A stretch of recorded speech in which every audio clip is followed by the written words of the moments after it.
Flipping বিজনেসটা নিয়ে যদি একটু কথা বলতেন, আপনি ফ্লিক্স অ্যান্ড ফ্লিপটা উল্লেখ করলেন, এটা নিয়ে যদি আমাদের দর্শকদের একটু জানাতেন।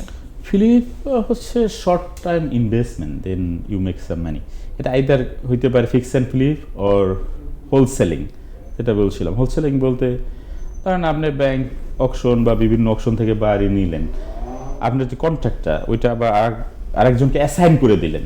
ধরেন আপনি নিলেন 400, কেউ আপনার 425 দিল, এটাকে বলে হোলসেলিং। আবার আপনি distress house need lot of work, আপনি কিনলেন 400, আপনি আরো 200 খরচ করলেন, আপনার innovation you sold 800, so you made 200,000। It is called fix and flip. Fix and flip, flip মানে শর্ট টাইম মধ্যে টাকা মেক করা, সেল করে, বাংলায় যেটা আর কি। তো এটা এটা এটা সবচেয়ে বেটার হয় যদি কেউ ক্যাশ থাকে, কারণ হার্ড মানিতে আপনার ক্লোজিং কস্ট দিতে হয়, আর ক্যাশে কিনলে ক্লোজিং কস্ট খুবই কম দিতে হয়। আর যতদিন হার্ড মানি রাখবেন আপনার ইন্টারেস্ট রেট অনেক হাই, শুধু ইন্টারেস্ট দিতে হয়। বাট ডিপেন্ডস, যদি ভালো ডিল পান you can make money, but if you have a cash then is better. So যদি ক্যাশ না থাকে then you can go for private loan, this call hard মানি।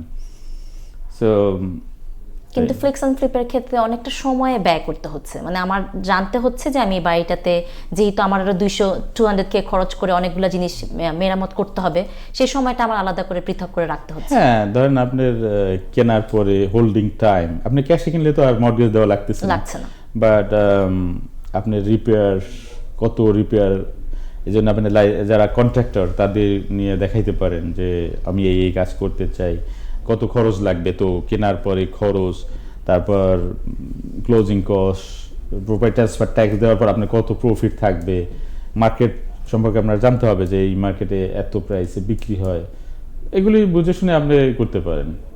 বাড়ির এই দামটা নির্ধারণ হচ্ছে কিভাবে? ইউজুয়ালি বাড়ির নির্ধারণ আমরা রিয়েল এস্টেটে করি সিএম এর মাধ্যমে, comparative market analysis.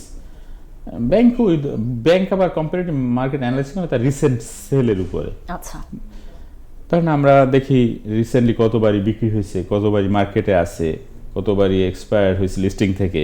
Based on those thing we calculate this is the price. Bank কি করে লাস্ট 4 মান্থসে এই নেইবারহুডে এই ধরনের বাড়ি কত দামে বিক্রি হয়েছে, বেসড অন দিস তারা ব্যাংক এটার অ্যাপ্রেইজাল করে, মূল্য নির্ধারণ করে। আচ্ছা, এটাই ভেরি সিম্পল মানে রুল।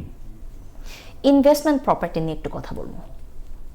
আপনি যেটা থাকবেন না, মনে করেন কিনছেন রেন্টাল ইনকামের জন্য, বা ওটা কি ইনভেস্টমেন্ট বলে, তাই এটা হতে পারে 1 ফ্যামিলি, হতে পারে 100 ফ্যামিলি, ডিফেন্স।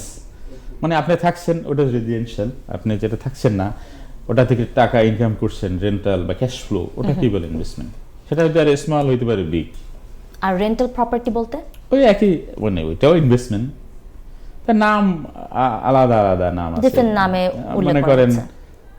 ধরেন আপনি এখন একটা রেন্টাল লোনও আছে, ডিএসসিআর বলে, ডেট সার্ভিস কাভারেজ রেশিও। ধরেন আপনি চিন্তা করছেন আমি এখানে ধরেন 6 ফ্যামিলি বাড়ি আছে, বা 8 ইউনিটের অ্যাপার্টমেন্ট আছে, বা 4 ইউনিটের। তো এখানে আপনি ক্যালকুলেট করলেন যে আমি রেন্ট দিলে কত পাবো, তো ব্যাংক চিন্তা করবে যে তাহলে ওর মর্টগেজ কাভার হয়ে যায়, ওরা মনে হয় 75% ধরে, মানে যে দাম ওর ওই হয় কি না। তো এক্ষেত্রে 20% ডাউনেও কেনা যায় বা কম বেশি। তো ওটাতেও আপনি লোন নিতে পারেন, ইভেন ইনকাম ছাড়া, কোনো কিছু ছাড়া, rental loan like DSCR, debt service coverage. তো আবার আপনি কমার্শিয়ালও কিনতে পারেন, ধরেন আপনি restaurant, super market, groceries, laundromat, hotel, motel, gas station সহ অনেক কিছুই আপনি কিনতে পারেন, এগুলো কমার্শিয়াল। ওটাও ইনভেস্টমেন্ট, ওটাও করতে পারেন, ডিপেন্ডস কোনটা আপনার মানে ভালো লাগে এবং কোনটা আপনার সঙ্গে যাচ্ছে।